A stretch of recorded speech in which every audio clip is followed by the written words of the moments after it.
Oke, hai.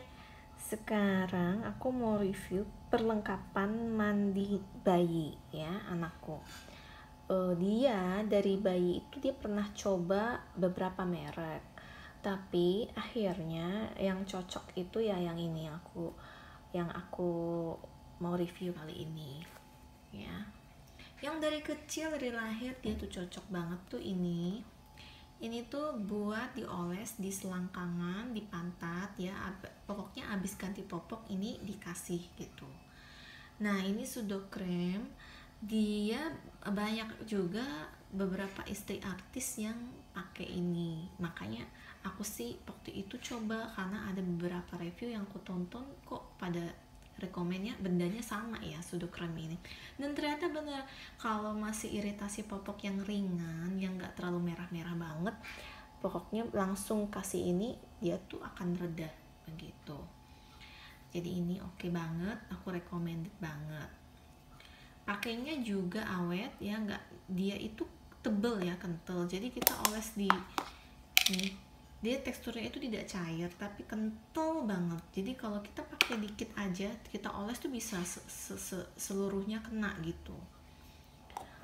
Nah, jadi ini yang benda pertama yang aku rekomendasiin. Lalu kalau untuk baby lotion dulu kali ya, baby lotion dulu.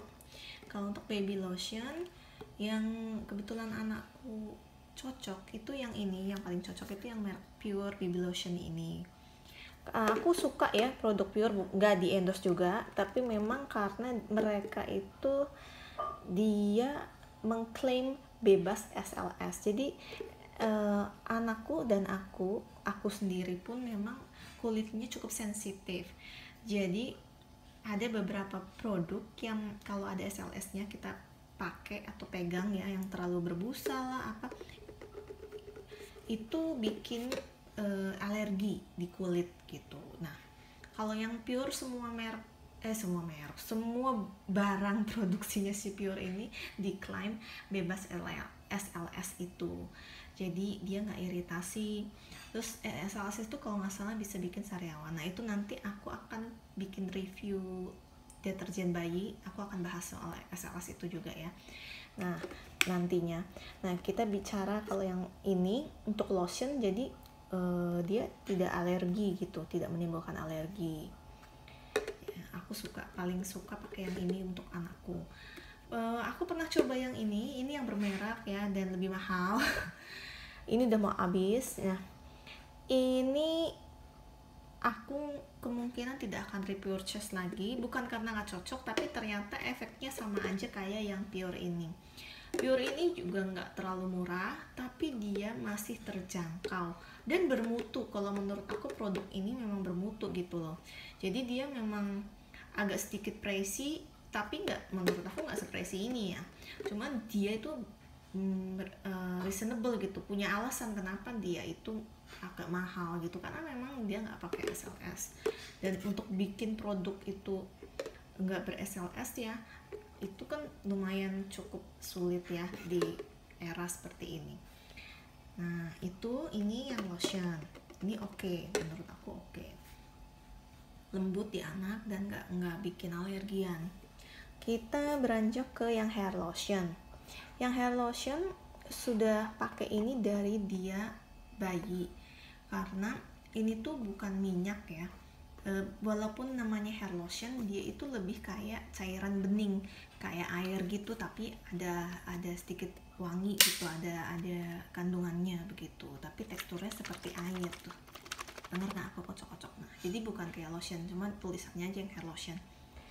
Soalnya kalau pakai yang modelnya minyak itu rambut anakku tuh jadi minyak banget, jadi nggak cocok. Nggak enak, lepek gitu. Dan kalau pakai hair lotion ini ya kayak pakai air gitu. Terus kita pijit-pijitin, kita sisirin rambutnya, lalu biarin dia bakal kering sendiri. Dan ini cocok banget. Anakku juga rambutnya cukup memang nggak tebel-tebel banget, tapi cukup tebal, cepet tumbuhnya, jadi agak panjang gitu. Dan ini seger, aku suka baunya. Tapi ya itu kan selera ya kalau soal wangi ya. Wanginya juga nggak yang tajam, yang kayak kelebihan bahan kimia gitu, enggak. Dia wanginya halus lembut gitu, karena memang dia kan mereknya juga Pure ya. menurut aku sih agak mendingan ya dibanding yang lain tuh, baunya nyegerak banget. Lalu kalau yang diaper cream ini, kan aku biasanya paling sering sih sehari-hari pakai yang ini udah paling tokcer ya. Cuman yang pure diaper cream ini aku coba sih, menurut aku biasa aja khasiatnya. Tapi karena aku bentuknya itu lebih gampang dibawa di dalam tas popokku, jadi aku suka bawa yang ini. Kan toh nggak sering kan kalau pergi kan pakainya juga ya jarang-jarang. Cuman memang andalanku kalau di rumah ya ini gitu.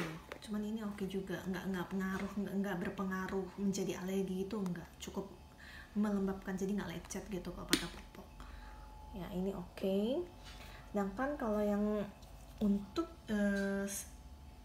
pasta giginya, karena anakku itu sekarang udah mulai tumbuh gigi yang ke-11 di usianya yang 14 bulan. Memang termasuk sangat cepat sih.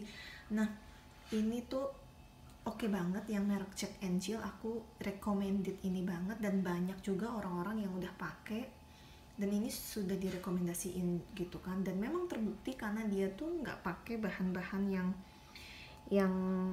kimia gitu, enggak, tulisannya juga bebas SLS ya. Jadi ini aku suka banget produk-produk yang bebas dari SLS.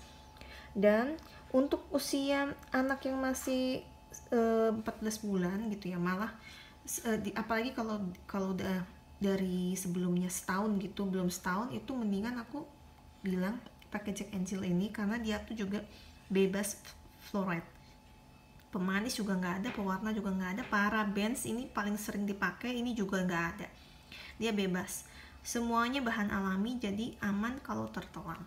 Nah, untuk khusus yang Jack and Jill ini aku akan bakal review lagi ya, dan aku akan berbagi pengalaman tentang bagaimana sih nyikat gigiin anak gitu ya, walaupun aku juga bukan ibu yang sempurna ya dalam penggosokan gigi tapi aku mau sharing aja.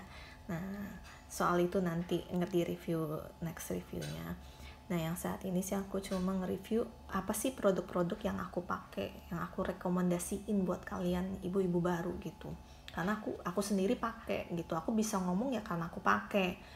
Aku nggak bakal nge-review produk yang nggak aku pakai sendiri gitu, itu kan sama aja bohong gitu ya. Ini kebetulan rasa yang banana, tapi sebenarnya ada beberapa rasa yang lain, dan itu pakainya cuma dikit ya, kayak sebiji jagung gitu. Nah, itu aja sih. Kalau ada yang nanya kenapa di sini nggak ada bedak ya, karena memang aku nggak pakein anakku bedak bayi dari lahir, itu nggak pernah pakai bedak bayi, soalnya nggak direkomendasiin sama dokter juga untuk zaman sekarang, karena malah kemungkinan dia menghirup bedak bayi, apalagi yang sampai dioles-olesin ke pipi sampai belepotan kalau habis mandi, itu tidak disarankan karena akan terhirup, kata dokter anaknya sih begitu, kalau terhirup itu akan malah mengganggu pernafasan, jadi itu sebenarnya nggak direkomendasiin lagi gitu. Kecuali kalau kalian mau pakai ya buat di pantat aja mungkin is okay, kayak lipatan-lipatan is okay, tapi kalau di bagian atas ya aku sih, menurut aku jangan, karena memang bisa terhirup bedak-bedak itu ya. Oke nih, itu ya kalau mau dicoba sih ya, atau merek lain juga boleh yang bebas SLS. Tapi kenapa aku pilih yang ini, yang merek ini misalnya, karena menurut aku harganya itu masih terjangkau, masih make sense gitu, masih masuk di akal lah istilahnya, walaupun memang tidak murah ya, tapi menurut aku oke produk-produk ini. Oke deh, sekian, dadah. Malu deh jadinya, baru kali ini nih aku minta like, comment, and subscribe. Okay, bye.